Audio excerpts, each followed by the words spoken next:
করছি আজকের গল্প বিভূতিভূষণ বন্দ্যোপাধ্যায়ের লেখা বামা। আমার যখন 22-24 বছর বয়স, তখন নানা দেশ বেড়ানোর একটা কাজ জুটে গেল আমার অদৃষ্টে। তখন আমি দৈব্য ওষুধের মাদুলি বিক্রি করে বেড়াতুম। চুচুড়োর শচীশ কবিরাজের তরফ থেকে মাইনে ও রাহা খরচ পেতুম। অল্প বয়সের প্রথম চাকরি, খুব উৎসাহের সঙ্গেই করতুম। আমাকে কাপড় চোপড় পরতে হতো সাধু ও সাত্ত্বিক বামুনের মতো। ওটা ছিল ব্যবসায়ের অঙ্গ। গিরিমাটির রঙে ছোপানোর কাপড় পরনে, পায়ে ক্যাম্বিসের জুতো, গলায় মালা, হাতে থাকতো একটা ক্যাম্বিসের ব্যাগ, তারই মধ্যে মাদুলি ও অন্যান্য ওষুধ থাকত। বছর 3 সেই চাকরি করি, তারপর শরীরে সইল না বলে ছেড়ে দিলুম। একবার যাচ্ছি বর্ধমান জেলার মেমারি স্টেশন থেকে মাথমপুর বলে একটা গ্রামে। এটা মাদুলি বিক্রির জন্য নয়, মাথমপুরে শচীশ কবিরাজের শ্বশুরের বাড়ি। সেখানকার জমি জমার ওয়ারিশান ছিলেন শচীশবাবু। শ্বশুরের ছেলেপুলে না থাকায় আমাকে পাঠিয়েছিলেন পৌষ কিস্তির সময় জমি জমার খাজনা যতটা পারি আদায় করে আনতে।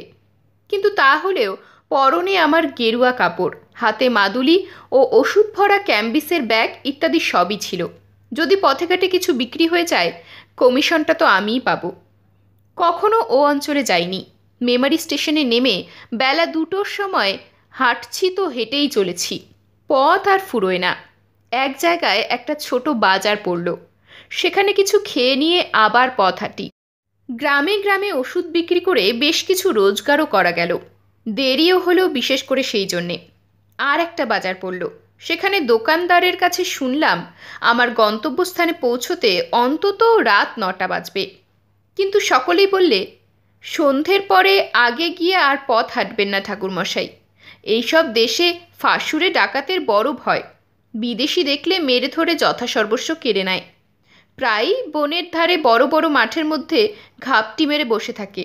সাবধান, একটা দিঘি পড়বে মাঠের মধ্যে, ক্রোশ 3 দূরে। জায়গাটা ভালো নয়। বড় বড় মাঠের উপর দিয়ে রাস্তা। সন্ধ্যা প্রায় হয়। এমন সময় দূরে একটা তালগাছ ঘেরা দিঘি দেখা গেল বটে। আমার বুক ঢিপ ঢিপ করে উঠল। দিঘির ওপাশে সঞ্জয়পুর বলে একটা গ্রাম। সেখানেই রাত্রের জন্য আশ্রয় নেওয়ার কথা বাজারে বলে দিয়েছিল। কিন্তু সন্ধ্যা তো হয়ে গেল তাল দিঘির এদিকেই। অন্ধকার হবার দেরি নেই। কোথায় বা সঞ্জয়পুর, কোথায় বা কি? মনে ভারী ভয় হলো। কি করি এখন? সঙ্গে মাদুলি ও ওষুধ বিক্রির দরুন অনেক টাকা। পরক্ষণেই ভাবলাম, কিছু না পারি দৌড়তে তো পারবো, না হয় ব্যাগটাই যাবে, প্রাণ তো বাঁচবে। ভয়ে ভয়ে দিঘির কাছাকাছি তো এলুম। বড় সেকেলে দিঘি, খুব উঁচু পার, পাড়ের দুধারে বড় বড় তাল গাছের সারি, তার ধার দিয়েই রাস্তা। দিঘির পাড়ে কিন্তু লোকজনের সম্পর্ক নেই। যে ভয় করেছিলুম দেখলুম সবই ভুয়ো। মানুষ মিথ্যে যে কেন এরকম ভয় দেখায়।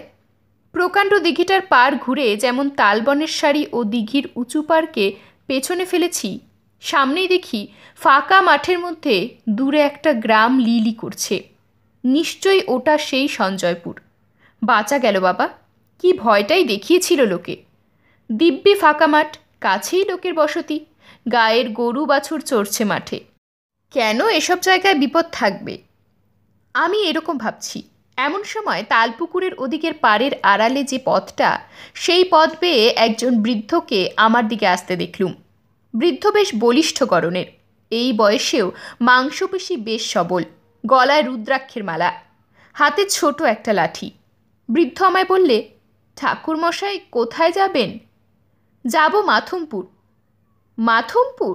সে যে এখনও 3 ক্রোশ পথ। কাদের বাড়ি যাবেন? শচীশ কবিরাজের বাড়ি। ঠাকুরমশাই কি কবিরাজ মশাইয়ের গোমস্তা? গোমস্তা নই, তবে যাচ্ছি জমি জমার কাজে বটে। এ অঞ্চলে আর কাউকে চেনেন? মশাইয়ের নিজের বাড়ি কোথায়? আমি এদিকে কখনো আসিনি, কাউকে চিনিও নে। মাথমপুরেও নতুন যাচ্ছি। সেখানেও কেউ তাহলে আপনাকে চেনে না? না, কে চিনবে? আমার এই কথায় আমার যেন মনে হলো বুড়ো একটু কি ভাবলে। তারপর আমায় বললে, কিছু যদি মনে না করেন একটা কথা বলি। রাত্রে আজ দয়া করে আমার বাড়িতে পায়ের ধুলো দিন। আমরা যাতে বারুই, জল আচরণীয়। আপনার অসুবিধে হবে না। চণ্ডীমণ্ডপের পাশে বাইরের ঘর আছে, সেখানে থাকবেন, রান্না বাড়া করে খাবেন। আসুন দয়া করে। আমি বৃদ্ধের কথায় ভারী সন্তুষ্ট হলাম। সত্যি তো, সেকালের লোকেরা অন্য ধরনের শিক্ষায় মানুষ। অতিথি অভ্যাগতদের সেবা করেই এদের তৃপ্তি। বৃদ্ধ এই প্রস্তাব না করলে রাঢ় অঞ্চলে অজানা মেঠো পথ বেয়ে এই সুমুখ আধার রাতে আমায় যেতেই তো হতো মাথমপুরে, 3 ক্রোশ হেঁটে। গ্রামের পূর্ব প্রান্তে বড় মাঠের ধারে বৃদ্ধের বাড়ি। বৃদ্ধের নাম নফরচন্দ্র দাস। আমি চণ্ডীমণ্ডপে গিয়ে উঠতেই একটা কুকুর ঘেউ ঘেউ করে উঠল। কুকুরের এই ডাকটা আমার ভালো লাগলো না। এর আমি কোনো কারণ দিতে পারবো না, কিন্তু এই কুকুরের চিৎকারে যেন একটা ছন্নছাড়া অমঙ্গলজনক অর্থ আছে। মঙ্গল সন্ধ্যায় কোনো গৃহস্থ বাড়িতে আসিনি, যেন শ্মশান ভূমিতে এসেছি। বৃদ্ধের বাড়ি দেখে মনে হলো বেশ অবস্থাপন্ন গৃহস্থ। বাড়ির উঠোনে সারি সারি 3টে বড় বড় ধানের গোলা, গোলার সঙ্গে প্রকাণ্ড গোয়ালঘর, বলদ ও গাইয়ে প্রায় 20-22টা। অন্তঃপুরের দিকে 4খানা বড় বড় 8 চালার ঘর, বাইরের এই চণ্ডীমণ্ডপ ও তার পাশে আর 1খানা কুঠুরি। আমার কথাটা ভালো করে বুঝতে গেলে এই কুঠুরিটার কথা আরেকটু ভালো করে শুনতে হবে। কুঠুরিটিকে চণ্ডীমণ্ডপ সংলগ্ন একটা কামরাও বলা যায়, কারণ একটা সরু রোয়াকের দ্বারা চণ্ডীমণ্ডপের পেছন দিকের সঙ্গে সংলগ্ন, অথচ দোর বন্ধ করে দিলে বাইরের বাড়ির সঙ্গে এর সম্পর্ক চলে গিয়ে এটা ভেতর বাড়ির একখানা ঘরের সামিল হয়ে দাঁড়ায়।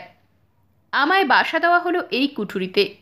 কুঠুরির এক পাশে ছোট একটা চালা, সেখানে আমার রান্নার আয়োজন করে দিয়েছে। হাত মুখ ধুয়ে সুস্থ হয়ে আমি বিশ্রাম করছি। গৃহস্বামী এসে বললে, ঠাকুরমশাই রান্না চাপান, অত রাত করেন কেন? আমি রান্না চালায় বসে রান্না চড়িয়ে দিতে যাচ্ছি, এমন সময় দেখি একটি বাড়ির বউ ভেতর থেকে একগাছা ঝাঁটা হাতে এসে আমার রান্না চালার সামনে দিয়ে ঢুকলো ও ঝাড় দিতে লাগলো। কুঠুরির দরজা খোলা। আমি যেখানে বসে সেখান থেকে কুঠুরিটার ভেতর দেখা যায়। আমি 2-1বার বিস্ময়ের সঙ্গে দেখলুম বউটি ঝাড় দিতে দিতে আমার দিকে চেয়ে চেয়ে দেখছে। 2-3বার বেশ ভালো করে লক্ষ্য করে মনে হলো বউটি ইচ্ছে করেই আমার দিকে অমন করে চাইছে। আমি দস্তুর মতো অবাক হয়ে গেলুম। ব্যাপার কি? সম্পূর্ণ অপরিচিতা মেয়ে, পল্লীর গৃহবধূ, এমন ব্যবহার তো ভালো নয়। কি হাঙ্গামায় আবার পড়ে যাব রে বাবা!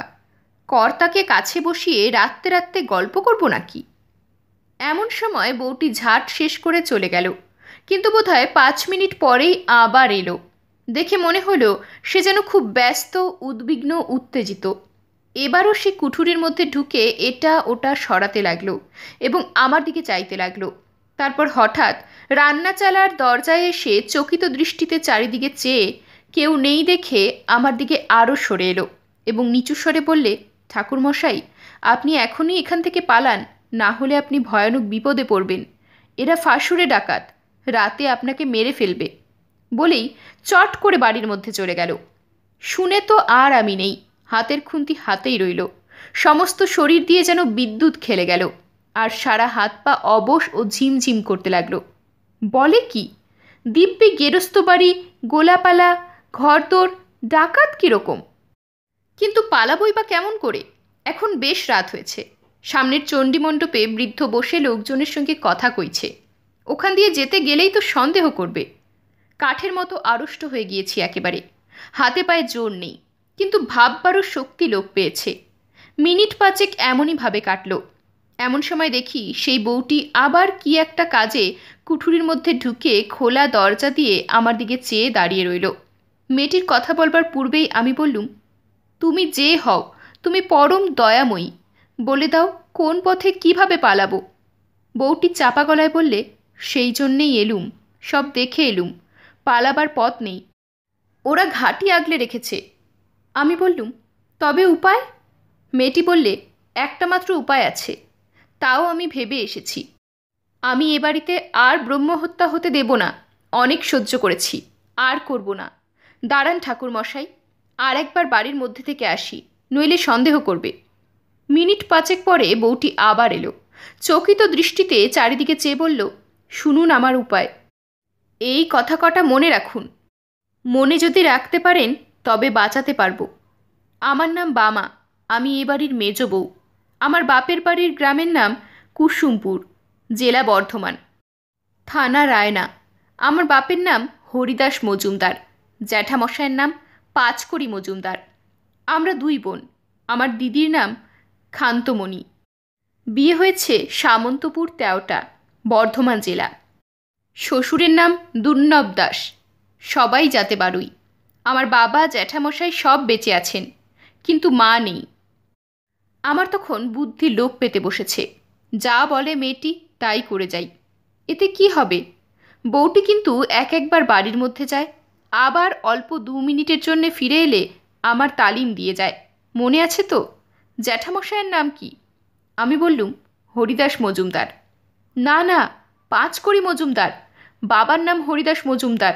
আমার দিদির নাম কি? শ্বশুরবাড়ি কোন গায়ে? ক্ষান্তমণি। শ্বশুরবাড়ি হলো শ্বশুরবাড়ি। আপনি সব মাটি করলেন দেখছি। সামন্তপুর তেওটা। বলুন। সামন্তপুর তেওটা। শ্বশুরের নাম দুর্নব দাস।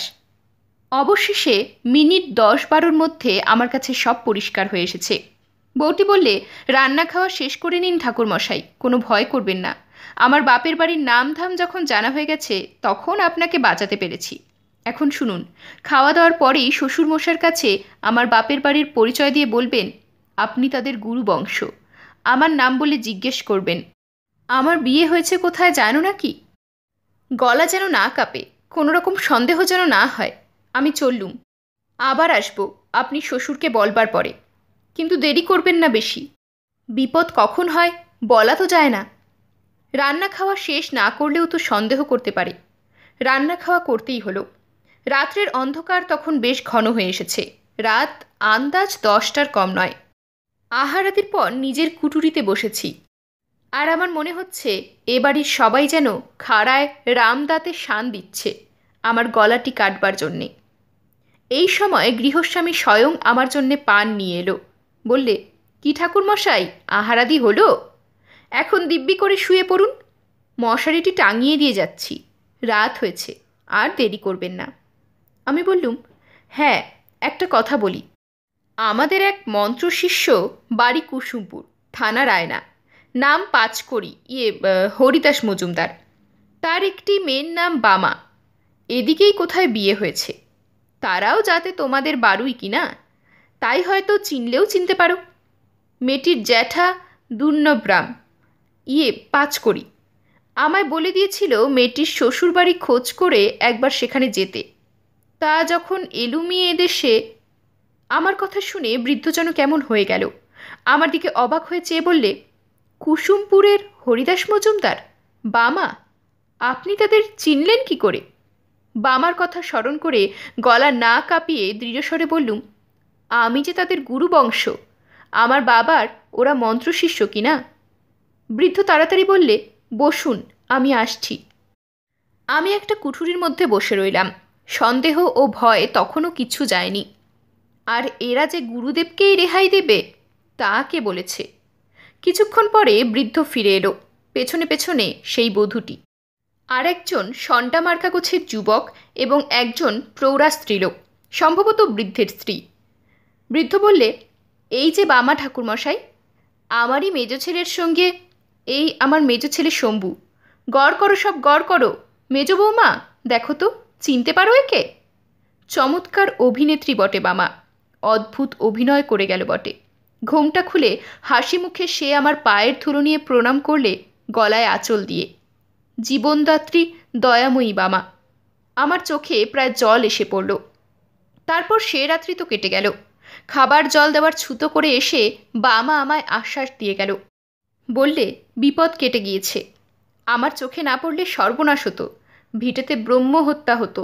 অনেক হয়েছে এই কুঠুরিতে, এই বিছানায়, এই মেঝেতে অনেক লাশ পোতা। আমার মনের অবস্থা বলবার নয়। বললুম, পুলিশ কি গায়ের লোক কিছু টের পায় না? কিছু বলে না? কে কি বলবে, এ ফাঁসুরে ডাকাতের গা, সবাই এরকম। আগে জানলে কি বাবা এখানে বিয়ে দিতেন? বিয়ের পর সব ধরা পড়ে গেল আমার কাছে। এখন আমার একটি সন্তান হয়েছে।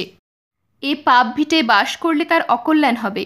ওকে বারণ করি, কিন্তু ও কি করবে? মাথার ওপর শ্বশুরমশাই রয়েছেন, পুরনো ডাকাত। দাদারা রয়েছে। আপনি ঘুমিয়ে পড়ুন বাবা ঠাকুর, আর ভয় নেই। সকাল হলো। বিদায় নেবার সময় বৃদ্ধ আমায় 5 টাকা গুরু প্রণামী দিলেন। বামাকে আড়ালে ডেকে বললুম, তুমি আমার মা, আমার জীবনদাত্রী। আশীর্বাদ করি, চিরসুখী হও মা। বামার মতো বুদ্ধিমতী নারী জীবনে আর আমার চোখে পড়েনি। কতকাল হয়ে গেল, এই বৃদ্ধ বয়সেও সেই দয়াময়ী পল্লীবধূটির স্মৃতিতে আমার চোখে জল এসে পড়ে, শ্রদ্ধায় মন পূর্ণ হয়ে ওঠে। এরকমই আরও সব গল্প পেতে চ্যানেলটিকে সাবস্ক্রাইব করে দেবেন। আর গল্পটি যদি ভালো লেগে থাকে তাহলে লাইক, শেয়ার আর কমেন্ট করে দেবেন।